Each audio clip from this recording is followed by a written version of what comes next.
Betrayal of the black Reconstruction in 1876, 1877 put black people, radical black people, progressive black people, on the path after that to fight for human rights within the United States. William Monroe Trotter, W.E.B. Du Bois went to the League of Nations, trying to bring to the League of Nations the struggle for black human rights, not civil rights. It was within the NAACP framework, within the Urban League framework, that human rights was kicked to the curb and civil rights, that is, the rights that are created through the hypocritical Constitution, became the primary form. And Malcolm understood in the 1950s and early 1960s that was a bankrupt approach, and that the international human rights struggle was key, particularly with the rise of the nations of people of color in the United Nations. That would be our allies, and that's why he made that move. That was a key move that we still today, 2010, need to be aware of and need to struggle for our human rights. Education is not a civil right. It is a human right. Okay? Healthcare is a human right. Housing is a human right. A job that pays decently is a human right. Every other major nation in the world has something that tries to deal with those issues from the human rights perspective, and not here in the United States. And that our problem is not an American problem, it's a human problem. It's not a Negro problem, it's a problem of humanity. It's not a problem of civil rights, but a problem of human rights. And what do you hope for from this conference? Well, we hope to bring pressure upon them, or rather we hope to impress upon them the importance of their bringing pressure and world opinion upon the United States, take some meaningful efforts to solve our problem in America. We want them to help us get our problem before the United Nations and charge America with violating our human rights in the same way that South Africa is charged with violating the human rights of our people in that area. And what sort of reaction have you been getting from the African leaders? Well, I'm getting a good reaction, a very sympathetic reaction, and an understanding reaction. Many of them have been misinformed by the American government into thinking that black people in America don't identify with Africa, and therefore they restrain themselves from voicing their interest in our problem. So I've impressed upon them that our problem is their problem, as well as their problem. If the federal government does not find it within its power and ability to investigate a criminal organization such as the Klan, then you and I are within our right to wire Secretary General Uthoff of the United Nations and charge the federal government in this country behind Lyndon B. Johnson with being derelict in its duty to protect the human rights of 22 million black people in this country. And in their failure to protect our human rights, they are violating the United Nations Charter, and they are not qualified to continue to sit in that international body and talk about what human rights should be done in other countries on this earth.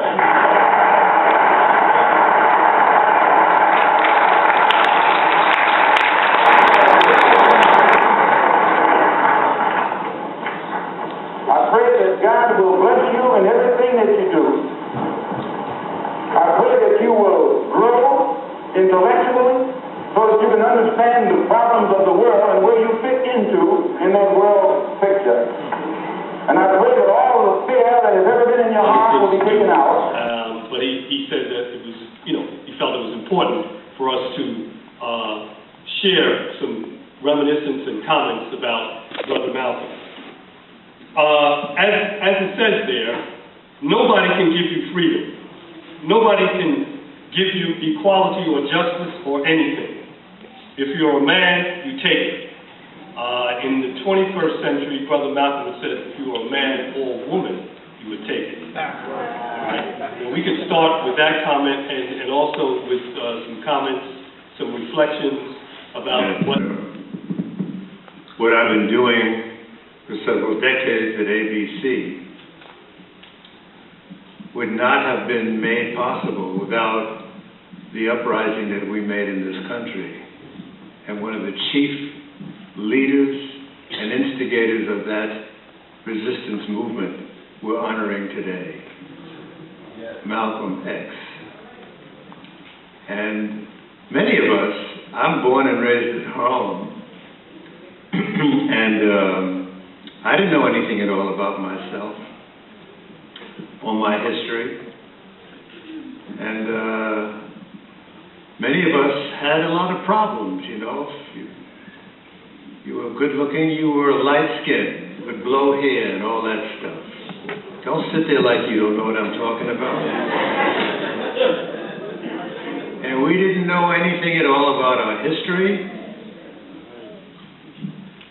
And it wasn't until years later that I began to really feed off of the methodology that physicians use. You go to see a doctor and you've got an ailment that's causing you a lot of trouble. If the doctor doesn't know you, he'll have you fill out a questionnaire which gives you a case history. Have you ever had mumps and all that kind of stuff? And then the doctor will look at it, and the doctor says, well, we're going to run some tests on you, we're going to look at your blood pressure, and all these other facets in your makeup. And then the doctor says, okay, now let's go into the treatment room. And the doctor will tell you that based on my examination, you have X disease. And this is what you're going to have to be given. I'll be finished some scripture. And unknowingly, growing up in Harlem, as wonderful as Harlem was at the time, and still is under duress, there were constraints that we were all subjected to. There were certain things that you didn't say, and there were certain things that you didn't do. And Dr. King came along, and he was magnificent as an orator. I never heard a man speak like that. And he quoted from the Bible. He spoke up at the Convent Avenue Baptist Church, and that's where I heard it. And he picked me up, and he shook me by the scruff of my neck and began to wake me up and made me think about a lot of things. And then there was this man who we're talking about today named Malcolm. And he was working in the Harlem community. And he was saying some things that really were scary to many of us Negroes. He said some severe things. And I remember he was saying that we don't smoke cigarettes with or without a label on it. And at the time, I would smoke a cigarette. And he said, we don't eat pork. And I love me some ribs. And we don't drink alcohol, and I'd have me a taste now and then. He said, and we don't practice fornication. I said, I'll see you later, brother. We were not aware that we were being conditioned to have a new value system. Because he had done his homework, he was a scholar of history, and he knew how we got our disease, who did it, what the virus was, and how it has been kept alive, and what the antidote had to be. So some of the things were hard for us to digest, but over a long period of time, and we're still doing it, we're digesting what this genius of a man was giving us. And soon after that, I found myself hired at ABC, not because of any gifts that I had, that they were aware of, but there was that pressure that we were putting on this country. It made this country look bad on a global basis. And so I got myself positioned where I'm working now, and it was soon after that that this program, Like It Is, was born. And I made up my mind, based on what had been aroused in me by Malcolm and many others, but principally the centrifugal force of my awareness, self-awareness, was what this man had really given, because he had a way of shaking you, and waking you up. And I made up my mind that I was going to really devote my career to telling the story of our people. They wanted to call the program The Way It Is, and I said no. And that's how we got our real name, Like It Is.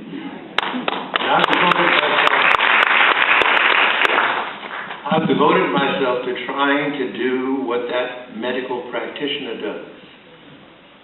We have a serious affliction and disease, and we've got to really lay out and understand our case history, how we got it, under what circumstances, what your diet may be, what had happened to us. And then out of that, we can begin to prescribe a cure. Many of us are still undergoing that process of growth. And one of the things that was made clear to me is that the educative process had to be anemic when it came to us understanding our history and all of that. And so I've made my business to tell the story and chase down men like Amiri, who's shorter than I am, but I look up to the brother.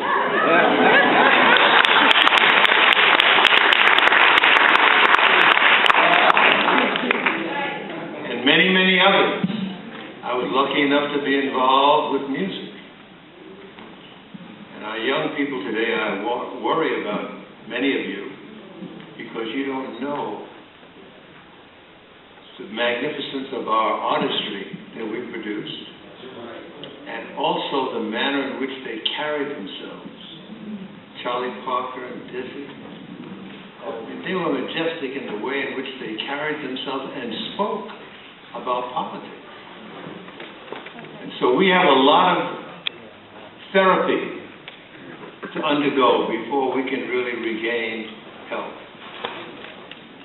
And to reinforce my thoughts, while we have been struggling down through the years to find a way so that we can have a modicum of justice, we have been uninformed or relatively ill-informed about the diligence that those who have opposed us from the very beginning have expended in study of us.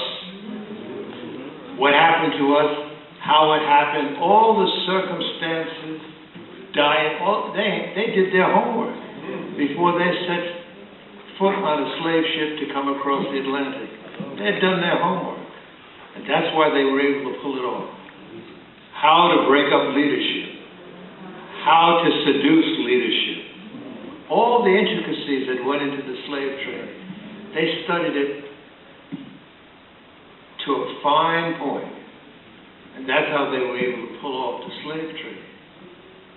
And to this day, we are really continually understudy. In the 60s, when huge movements were formed, especially among students, and students somehow sensed that they were being undereducated in school, so they dropped out of school, and they had their teachers on the campus. They would lecture them about Black history, to wake them up and organize them and not let them continue to be seduced by the educative process. That carried on, that whole process of understanding us is carried out today, because as we rose up in the 60s and started to get this country its fit, big money was expended to form study groups, research groups, to study us and find out what had made us so belligerent, angry, non-negotiable. Who did it? Who woke us up? How did they do it? And they're still doing it today. So we have these serious problems among us. Many of us, the brothers, have some serious problems with our manhood, because your manhood has got many components to it. Your ability to protect and defend and provide, and many of us don't have that capacity. But it was set up by design. When you do your homework, you'll understand how all of these counter movements were put in place to stop the patient in its tracks. And so Mary is right. What was planned for Malcolm was meticulously planned. They understood that they couldn't use the Ku Klux Klan to pull off the deed. They had to find some of our own who were willing to do something like that. And some of them are still around us today. And now it's spread to a global level, as far as we're understanding. It's been that way for a long time. We just don't think about it. But when you do stop and think about it, we're the most populous race on this planet. And yet, can anybody name me any place where we live and control the economy of where we live? Name me one place. You can't.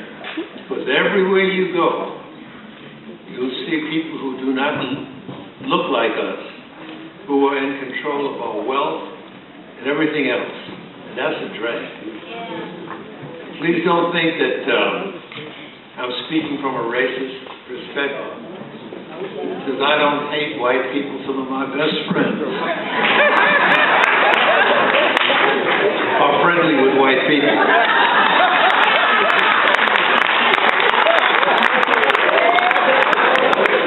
But if I wasn't angry, there'd be something wrong with me. If I didn't have a rage and have enough sense and conviction to direct it in the right way, I would not really be a man. And many of our young brothers have to find that way of building up their emotional and intellectual musculature so they can single out the real cause of their malady and disease and come up with a disease cure. We've got to find a way to do that. Thank God that God gave us Malcolm for a little while. That man, the man was absolutely stunning in his brilliance, but he was a first-class scholar.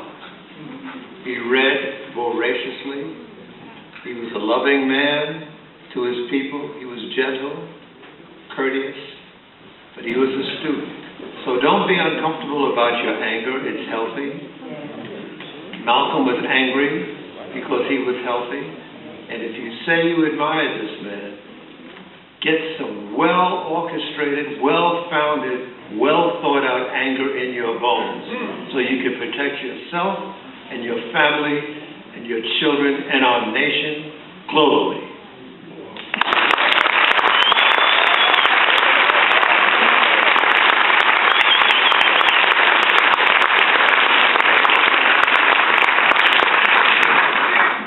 Good evening, everybody.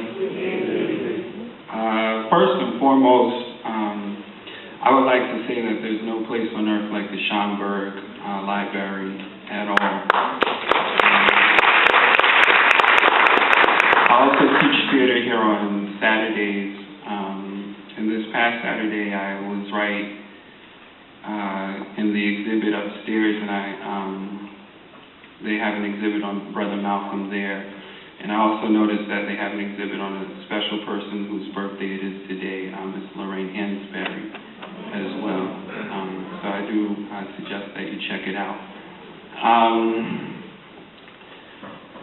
I can't express to you how honored I am right now to be sitting at this table with Mary Baraka and Gil Noble and Sam.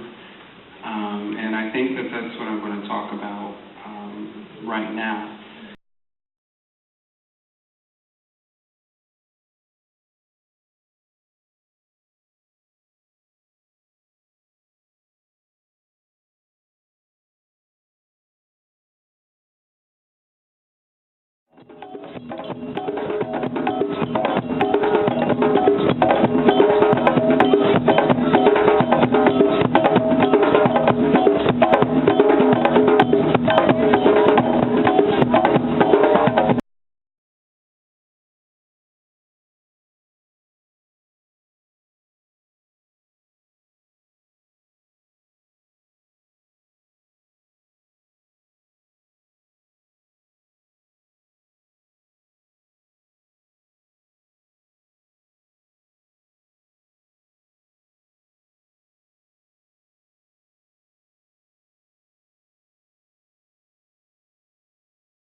From us. That's right. It comes from down here, right, and it moves up, right, and it makes you cognizant.